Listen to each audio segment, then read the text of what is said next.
On today's Trusty Trades podcast, we've looked at the top 10 common problems in landscaping. Yeah, that was very good, Jamie. Well done. Thanks very much. I will start with Number 10. I have the Trusty tablet out, so obviously again, me and Jamie aren't the experts at anything. If you're looking for a landscape, get onto trustytrades.ie and you will find all of them, the whole lot of them in Ireland are on there now at the minute. Okay, we're going to start at number 10 and then go to 1. And then at number 10 is weed overgrowth. Common problem, isn't it? Too much weed out your back garden, yeah. Yeah, I don't have that issue now. Right, so yeah. What would you do, Jamie, if you found a load of weed out your back? I'd probably sell it for a start, and then after that I'd chop it down. We don't condone any of that sort of behaviour here at Trusty Trades. And what we found when we were researching was weed spreads fast. Yeah. It does in underprivileged areas for sure. That's for sure. You can't leave that in. I'm from Connaught. Well, leaving it in. I'm from Connaught. I'm allowed to say it. Right. Yeah, it's grand. Yeah. It's true. This isn't cutting, this is staying in. This is real life, shot. Right, so weed spreads fast. Most weeds don't stay in one place. Once they take hold, they could spread quickly throughout flower beds, paths and patios. They could damage paving. They're harder to remove if left in later. Yeah, weeds are bad. Yeah. More or less, don't have weeds in your garden. It is a problem, isn't it? They come up. Well, I have the bark out the back, and doesn't matter how much poison I put down every year, starting summer, up that height. Kids are swinging into nettles. It's dangerous. It's funny though. But even see the smaller ones get rid of, but you ever see some back gardens like your neighbours where they're overgrown? That's when you need to bring someone in. When they have the bit of grass and all. Yeah, you need to, if they get long and it's thick, you have to bring in a I don't have any grass, I just can't be dealing with it, so I wouldn't be getting anyone in. See, my garden's massive now, you know yourself. Yeah, so, yours like a football pitch, isn't it? Yeah, so it is a problem, to be fair, and as you said, once you take them down the next summer or the next month or something, they'll come back even worse. It's weed killer all the way, but if you have it, for me, because I have bark, it doesn't matter, but I'm assuming if you have grass and you put weed killer down, it kills the grass, so... Yeah, it will kill the grass, yeah. And you don't want big patches of fucking dead grass, do you? No. Well, then they do get a lad in there before the summer and de-weed your garden. Well, now's the best cut your grass. So yeah, just the research says the key takeaway is regular maintenance. It's much easier than dealing with a completely overgrown garden. Yeah, so get in and get the weeds out quick, but again, it depends on how big your house is, isn't it? Yeah, how big your garden is. If it's a small garden, you might be able to do it yourself, but if you have a big massive garden. I'm in my 40s now, so the back. Do you want to be bending over? Hedge trimming. Yeah, you'll have a little grass fort. Right, so number 9, artificial grass lifting. Grass lifted. I don't have artificial grass, but I do like the look of it, and I like the fact that you don't have to cut it on it. Yeah. But artificial grass lifting, I'm assuming that's it coming up. The glue is gone or something. So Jamie, if artificial grass started lifting around the edges, would you notice? I'm sure you would. It's not real grass. Yeah, you'll see the underneath. It does look like a carpet, doesn't it? Yeah, I don't think it looks great. Do you not? No. Do you know what I'd say it's good for? To the pitches. Do you know what I'd say it's good for though as well? Do you know if you have dogs? Well, yeah, I suppose. When they shit, I'd say it's easy to clean and just wash it down.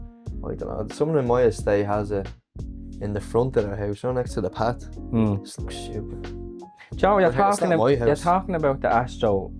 What's the story with the little black beads? No, this is something I am an expert in. I'll tell you that. It's just for traction. Oh, it's for grip? Yeah. How does it get into your socks? Into your sock or nail? How does it get into the socks and right up to your toe? I think anyone knows you do a slow tackle in one of them, you're cut up to bits. Yeah, it's bad, isn't it? It's like carpet burn. Yeah, no, it's not relevant to this at all, but watch yourselves out there. Right, so what we found in the research is adhesive breakdown. The materials used to secure the artificial grass weaken over time. So yeah, I'm assuming it's some sort of glue. I don't know, but that must give up Tech 7 or whatever you have to do. I don't know. The weather can affect it. So constant expansion caused by weather can loosen the edges. Yeah, that makes sense. If it's a bit of ice, wet, cold, always damages everything. If it can become a trip hazard, yeah, don't fall over, get it fixed. Yeah, the key takeaway then, small lifting sections are much easier to repair than the whole thing failing, so get someone in, get a landscaper in.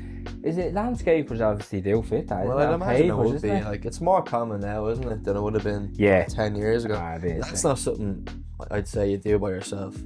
So what would you do, Jay? Fix immediately or just ignore it? So once you can see it, you're just gonna ignore it, yeah. Now you get someone in, don't ignore it. Get one of Trusty Trades landscapers in, get them to fix it before you go out in your face. Simple as that. Right, so 8 overgrown hedges blocking paths. I have this issue at the minute, but it's a hedge, but it's not the hedge. There's a thorn bush growing out of the hedge. Don't know where it came from. I didn't plant it. But yeah, every time I walk down the side to get the bins, you get a little tag from the thorn. Now that's happening weeks and I still haven't fixed it. I still haven't cut it. All I have to do is cut it. He owns Trusty Trades. Yeah. .ie. I have to get one of the lads down now just to go. But you go off. Yeah. I'm gonna do what I'm doing and then I'm gonna get the what you think you'd remember it was there like the second time. The secateurs, is that what it's called, John? Which? The garden scissors, they call it something real posh. Secateurs. I'm probably totally wrong there. That's not saying something. Well, that expert. The shears is the big one, isn't it, for the trees and all that. So have you ever driven past a hedge, Jay, or thought that's like gone mental here? Yeah, I hear you get that on the roads, wouldn't you? Especially little tight roads sometimes. I say it's an issue if your house is leaning on a pathway and your hedges as well, then you'd have to be a bit proactive. It's more of an issue than I would say if it's your neighbour's hedge that's growing into your garden. Yeah, because you want to moan a bit, don't you? And I think if it's on your side, you're allowed to cut it, aren't you? You don't have to ask permission. Yeah, sure. If it's coming into your property line. Yeah, that you're not gonna mind cutting a hedge, but when it is all that like ivy and weeds and all of that fucking horrible. Like, say you have hedges, right? For example, what if you don't even have a hedge trimmer? So what's the point of going out and buying a hedge trimmer? Why don't you just get someone serious and knows what he's doing? Sort it out for you. Yeah, funnel it back into trustytrades.ie. Good job, Jamie. You're getting good at this, aren't you? Here last week.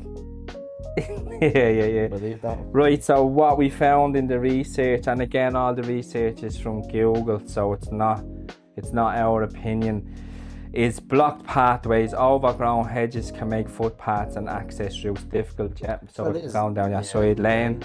So yeah, get a cut.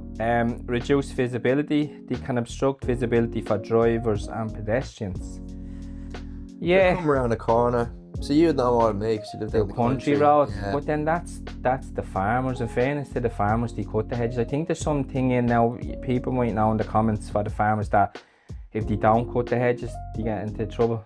Well, I imagine you would, wouldn't you? But they do. They get cut now. Like in fairness, down my way, they cut them in anyhow. There wouldn't be many hedges around where I am. By fast growth, many homeowners don't realise how quickly hedges can grow during peak growing season. Yeah, summer. You don't have to get near them. So you get out of your routine.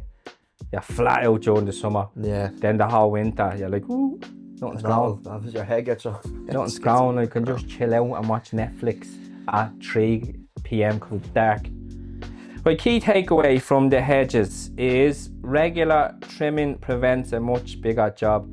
The key takeaway is that it's given us here at the minute. It seems a lot of common sense, isn't it? If your hedges go you should always have a regular trim, like. Yeah. Would you start at the summer, then halfway through the summer, end of the summer, or would you just let it overgrow for the whole summer and then go, I don't. Shit. Now, I'm gonna lie and say I wouldn't let it overgrow for the whole summer. Yeah. I'd be proactive about it, but no, I'd probably leave it then. I'm in the let it overgrow till I get showered. Then it seems like you're doing a big. Do you know what I mean? You're doing more then. I feel a bit accomplished when you're taking half the hedge down. More to clean up. Yeah. You only have to do it once though. Yeah. More to clean up. Yeah, I do it either till I get at least 5 tops destroyed, or someone in the house shouts at me, and then I have to do it. Okay, number 7, sinking patios. Right, so if your patio, Jay, starts sinking, would you think it was a serious issue, or would you just look at it and go, oh, that's sinking? Cosmetic issue. Oh, geez, that looks great, isn't it? Yeah, but look, not like an earth, not not like an earth. What do they call them in the big hole? What do they call it? Not a sinkhole, like the thing. Your patio just drops a tiny little bit. I'd probably get a bit stressed out if I see me patio that I spent loads of money on sinking a bit. So I'd probably be thinking to myself, that's a bit dangerous now. Well, like if it's not level down with the next tile, you do get the little, when you catch your foot. That's a trip hazard. Yeah, kids are falling. That's very true. So I would say what we found again with the research is poor foundations. Yeah, look, if you're after paying serious money and your patio sinking, I would get them back. Now, if you're after doing it yourself, yeah, it's probably gonna happen. That's your own fault. Yeah, you should for the likes of a patio and all, you should be getting a tradesman in, because it is a big job. Like, well, it's a bit different. I wouldn't go near it. I wouldn't. I don't have a patio, but I definitely wouldn't put a patio down. Right, water erosion. Water can gradually wash away support materials beneath the paving. Yeah, water just seems to. And we're doing these blogs and podcasts now, and water just seems to absolutely wreck everything, doesn't it? Can't live with it, can't live without it. No. I'm alright. Right, yeah, you said trip risk. So yeah, you go out on your face. You don't want that happening. Kids breaking arms, you breaking arms. No, get it fixed. Again, Jay, would you like if you found out in the summer, because obviously in the winter you haven't got near your garden. Yeah. So you go out in the summer, you trip over the path. Are you ringing it? Are you ringing someone? Ring someone. Are you gonna go? Now for something like that, I'd ring someone, because that could turn into something dangerous. You know what I mean? Yeah. So yeah, if you have that happening, trustytrades.ie, there's loads of pavers. You just know what to do. Yeah, so number 6 then, we're flying through this, Jay. Broken decking boards. Oh my god. Nothing worse than a broken decking board. Every single one of you people listening to this have had rotten decking boards, although a lot of people now are getting that composite bonding, isn't it? The plastic stuff. I'm gonna say yeah. You're gonna say yeah. The artificial one. Yeah, you know the part. Yeah, it's post the last year's. Yeah. We'll find out, won't we? Well, hopefully it's in. Yeah. So, like, would you notice before the decking starting to rot that it's rotten, or would you basically just fall through the decking?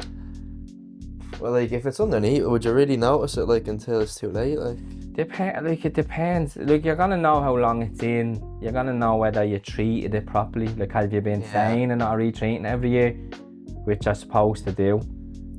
But again, yeah, you'll walk out on it one day and all of a sudden it'll bow, won't it? And you're like, you're right.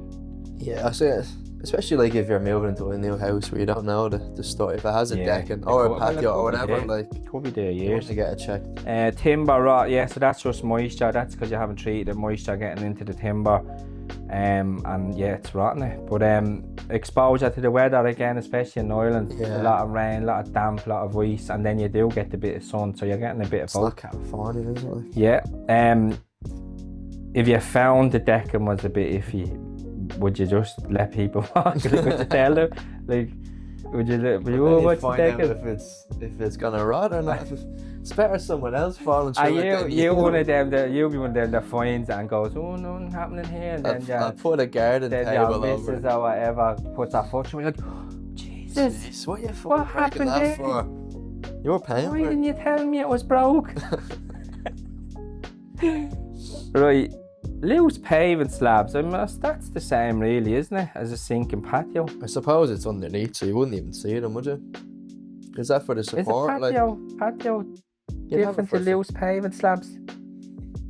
It's more support, isn't it? Structure. That's what the wood would go on top on, no? Oh, I'd see number 5 there in the loose paving slabs, I would say, yeah, it's the same as the patio. It'll be a trip hazard, movement, the water, all of that, yeah. So failed joints it has here, but yeah, it would be the same as sunken patio. Yeah, so we'll go on to number 4, damaged outdoor lighting. Yeah. Yeah. So if you find how would you find it? But if you find that your outside lights have stopped working, Would you go and check them straight away? Would you get an electrician in straight away? No, I don't think anyone checks them straight away. You kind of just leave them there. But again, it's the summer, isn't it? Like the summer, it's bright till 10. Yeah. You don't notice. It's only when it gets dark into the winter and you touch the light and nothing happens. But again, it's outside, so no matter what you say that it's IP rated, that's waterproof, that the water's breaking everything. Well, when you're getting rain, as much rain as we get, doesn't matter how waterproof it is, it's gonna get through, isn't it? Yeah, and then the ice, like you can seal it up, you can do this, that and the other, but it's not going to last. So if you have lights, maybe a year or two and you're forking out that money again, aren't you? Unless there's something else that anybody else is using or doing that's special. But I got like those in my plant boxes, you know, the stab-in lights. Mm-hmm. And again, like you look at them now, they're probably in about 2 years and they were black, but they're not black anymore. They're flake. Right, so yeah, water, we found that water ingress, so water damage, cable damage, then you need to be very careful with the cables, and you're not, especially when you're changing out your little flowers for the new summer flowers and you stab them. Mind yourself.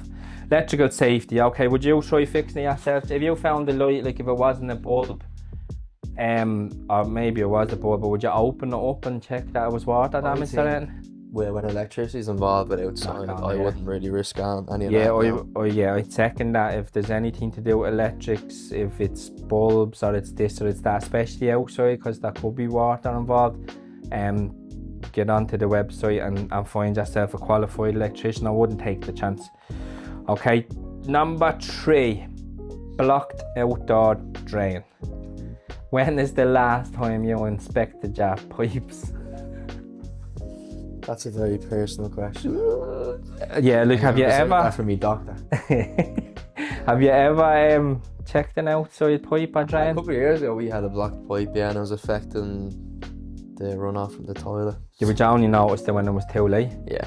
Yes, but you're not going out. So you're not gonna go and looking, are you? See, my house has an actual grease trap out the back, and that I have to empty that every so often, so that clogs everything up. So when I'm cleaning that, the smell of it. Jay, have you ever done it? No. Fair play to every drainage engineer in the whole world. You don't get paid enough. Give them all a rate. Shit you deal with. It's about, say, like a pizza, like what do you, 14-inch pizza? That's the drain, right? It comes out, you lift the bucket out, and you're gagging because of the smell. That's how bad it is. And it's like a 4-inch thick lump of pizza fat, and you have to get that to the bin. Gross. You don't actually put it in the bin. I don't know. Like that's another thing. Like if you get a drainage company, if you get a drainage company out there to dispose of that way, like you need a license. It has to go to a special facility. So, as a homeowner, if you're doing it yourself, if you're able, or are you not allowed? I could be wrong. Are you supposed to get? You have to get a drainage fella in to get rid of this properly. Like it's thrown it into you being illegal. Answer and don't admit it. Like I just did. You just admit when you fuck fat in your bin. So they know where to find you anyways. Yeah, the compost. Yeah, man with the smelly bins. No, I have a warm compost bin at home that I put it into and I make compost out of it. But that's why dealing with a qualified, say, would it be plumber or drainage? No, it's drainage specialist, because there is a facility I think in Dublin where they have to bring out everything they suck out of everywhere and they get rid of it. See, you get rid of it legally. If someone else, out of sight, out of mind, isn't it? Yeah. When it's not you. Right, so what we found in the research, leaves cause the blockages. Plant growth into the pipes. It can, when obviously if it gets blocked up, it can cause a backup and flooding. Yeah, it's also grease. We've talked about grease a few times on the pod, so grease does a lot of damage, but that'll block up the drains as well. Again, preventative maintenance is the only thing with your pipes or your drains getting blocked. You need to get a drain specialist out at least once a year to jet your lines, and that should be you sorted. He's done and dusted in an hour. See you later. Get on to trustytrades.ie. Get it done. Right. A flooded garden is number 2. We're getting to now the serious stuff, aren't we? So if you wake up tomorrow, your garden is like a swimming pool. What are you thinking? Well, I'm not going swimming, am I? No, it'll be too cold. I think something's after messing up here now. Something's blocked. Do you just... Maybe the runoff is bad or something. Or do you just wake up, big sleepy head, and you look at the swimming pool out the back and go, Maybe dry. it's that. It's kind of dry. At some stage, I won't have to worry about this. Give it an hour. See, that's where you close your blinds. You don't go out your garden till the winter. Yeah, you're just looking at Is it dry? Yeah. Is it still there? Yep. Is it? Sorry, all the weeds and the hedges, that'll soak it up. Yeah, and your partner's walking to the back window and you're like, no, don't go there. No need for you to be looking in the garden. Going through the front garden. But yeah, I would just assume it's the heavy bad rain. rain. I would never think like that it's to do with drainage or anything, but what we found was it is to do with drainage. You just think it's oil and it's pissing it down, there's a lot of water. It makes sense, doesn't it? But like, imagine like some people wouldn't have a garden, they might have a paved over garden, so that could flood, and if the drain's getting blocked up, it's just gonna sit there. Yeah, if it's put down wrong. What are they called? Are they French drains? You see them around the edges of the patios. What? No, it'd be rain. Didn't do French in school. Don't be pissing out your back garden, will you not? To the toilets. You came out of left field with that, didn't you? French drain, A bit of highbrow comedy on this. Yeah, big dad joke, look at you. See, I went to school. Yeah, so the research we found is poor drainage. Water needs to go somewhere. If the drainage system isn't working properly, flooding becomes likely. Blocked drains again can back up maybe like I don't know, maybe the ship pipe, I suppose, that blocks it. But you wouldn't want that flooding, would you? Some people have the, what do you call, septic tanks out the back. Yeah, probably not. And if they don't do that, it can back up, and then you've a lot of not nice stuff flooding into your back garden, I can tell you that much. Go for the plants. Your soil conditions. Compacted soil can prevent rainwater from soaking away. Now, most houses just have what was there. Yeah. Like the builder's not building your house and putting in lovely soil, it's clay and it's the shite that you didn't use. So that could be another issue. Blame the builder. So the takeaway, repeated flooding is usually a sign that something needs attention. Yeah, my little bark area for the kids, there's bits of it that when it rains heavy, but it does gotta give it an hour or two when it goes away. But if the water's staying there for a long period, I'd get someone in. Well, I would, like, if it's a common problem, like, you wouldn't. Like, if you're walking out for a week later and you're sludging through. Like, do you want to wear wellies out your own back garden? It's not electric picnic, you know? You're on electric picnic, you're out there raving. Right, and we're at it then, we're up to number 1. Garden wall cracking. Yeah, I would say that is very dangerous, isn't it? And severe. I'd say that's a bit common. That has the right to be at number 1 probably. Right, Jay, if you spotted a crack in your garden wall, would you be worried? Crack over me garden wall and I'd be worried. Would you be looking? Well, you would, wouldn't you? Yeah. You'd be curious. Some crack on there. What's the crack with that fella? I'd say, why is the builder around again? Yeah, I don't look. Yeah, if I had garden walls, you would go, shit, there's a crack in it. Wouldn't you? I don't know whether I would be. How old are the walls? Like, do you know what I mean? Whether I'd be straight off the back going, oh, that's gonna fall down though. But obviously, a crack's not good. So you wouldn't know just straight away until it gets worse. Well, you'd spot it, like, I suppose, because you would spot it, and then obviously if it's a crack, it means the walls, there's something wrong with the foundations. And what we found in the research for it is water pressure. Why is everything water related? Water damages everything. Water pressure. Right, so retaining walls often hold back large amounts of soil. Well, that makes sense. But that a retaining wall, if I'm right, is a wall like your garden level be here, and then the other side of the wall it's higher, so the muck is on the wall. It's holding the muck back from falling into your garden. That's what I think a retaining wall is. So yeah, that would have all the weight of the soil, the wet. So yeah, your wall's about to fall down there. Ground movement, changes in soil conditions can gradually affect stability. That'd be a problem with the builder. Then the builder wall, the foundations probably aren't great. But it could be if, say back to your run if your garden keeps flooding, then wouldn't that offset the wall? As well, yeah. And then it's obviously a collapse risk. You don't want to be sitting out on a chair and then the wall just decides that day that you're there for the first time in 6 weeks to fall down on you. Yeah. So yeah, if it's left too long, some walls can become unstable and potentially fail. Right, so do you think most people would? I think they would. I think most people would leave a crack in the wall.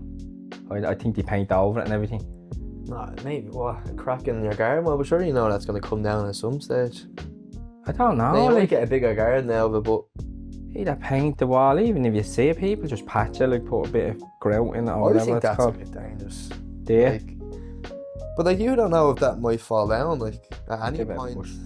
No, I do. Fall down itself. I do agree. If there's any sort of structural issues with walls in your garden or in your house, I wouldn't be messing around now. Yeah. With that. 100% get a look at, get a bricky out. Get your crack looked at. Yeah, get your crack looked at. Specialist. Get a bricky in to fix your crack. Yeah, fix immediately or ignore. Well, I wouldn't ignore that now. Yeah. Okay, no, I don't know much, but I know if there's a crack in your wall, there's a bigger issue at play, Yeah, so that's it then. That's the top 10. So just looking back at that top 10, Jay, did that surprise you, or does it all just seem like... Surprised how much water destroys our lives. Yeah, you don't really think about it, don't you know? Have you ever dealt with any of them yourself? Or would you? I'd say the weeds, but sure, I'm only doing small weeds. As I said, if it's an overgrown garden, I'm not going to go out there, am I?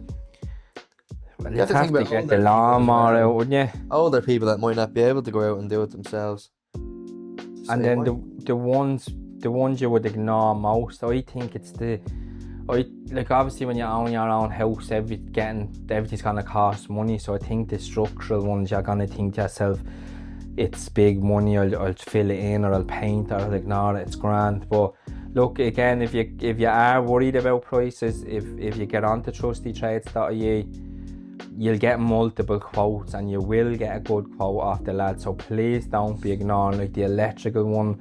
Don't ignore the structural one, especially. You could put up with a wet garden and all that sort of stuff. But yeah, the stuff that costs more, won't you, in the future? And then the one that you would, the first one I would get done, the electrical one, I'd be afraid of that. Yeah. And then the structural one, yeah. So those two, mainly, don't mess about, just get them fixed. Top 10, one's good. You reckon one? Fallen wall? Yeah, well, you could die, couldn't you? Yeah, definitely. You don't want to die. It's not great. You can't come back from it. The Trusty Trades, there's not a trade for that. Yeah, we don't have EMTs, so get it done quick. Yeah, so that's us for today. Do all the usual, subscribe. Hope you enjoyed the blog/podcast with us today. I hope we helped you out with a couple of issues.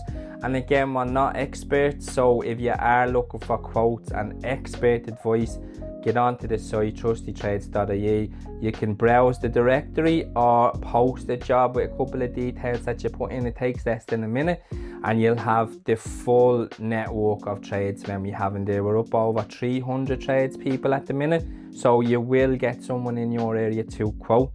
And yeah, look, we'll see you on the next one. Bye.